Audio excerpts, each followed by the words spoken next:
New tonight, a new report suggests Johnson & Johnson knew that its staple baby powder had asbestos in it and didn't do anything about the problem. Yeah, now an Indianapolis firm is helping some of the women who are suing the company.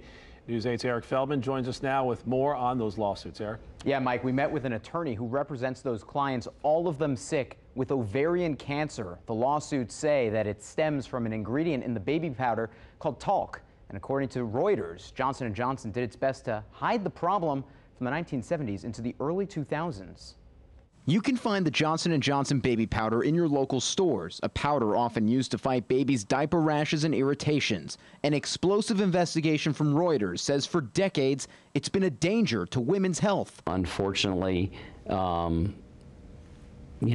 all developed ovarian cancer after using baby powder year after year. According to Reuters, that cancer came from an ingredient that had strains of a mineral called asbestos. The report says asbestos wasn't detected in many bottles from the 1970s to the early 2000s, but any exposure can be dangerous, and the company knew about the problem. That continual use, day after day, year after year, dramatically increased the risk of ovarian cancer in our clients. Greg Laker is a partner at Cohen & Malad in Indianapolis, and he represents about 100 women. Women from age 40 all the way to age 90. For years, he's heard their stories, some dying soon after. I know of 3 or 4 right off the top of my head that have died, and there could be more than that.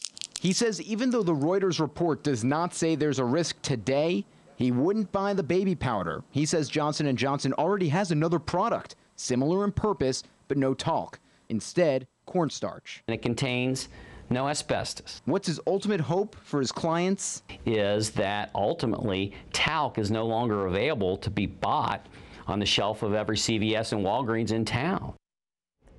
Oh my goodness, this is concerning. Yeah. How is Johnson & Johnson responding to this article? So they released a statement today, and they basically said that the baby powder is safe and that it's asbestos-free, citing a study that says that talc does not cause asbestos-causing cancers. We do have that full statement on our website. We're going to be putting it on there, wishtv.com, along with the link to this Reuters story, which is just absolutely fascinating. Wow. Imagine, this is a lawsuit waiting to happen. Is this anybody else sued and been successful here? What's interesting is that in St. Louis, so despite what Johnson & Johnson said, earlier this year in St. Louis, they had a 22-person plaintiff, $550 million awarded to them by a jury, and then another $4 billion in damages to Johnson & Johnson. No kidding. And you know why? Because they say that the talc caused ovarian cancer in those 22 plaintiffs. Well, this is just the beginning. We're going to be following this closely, Eric. Yes. Thank you so much. Another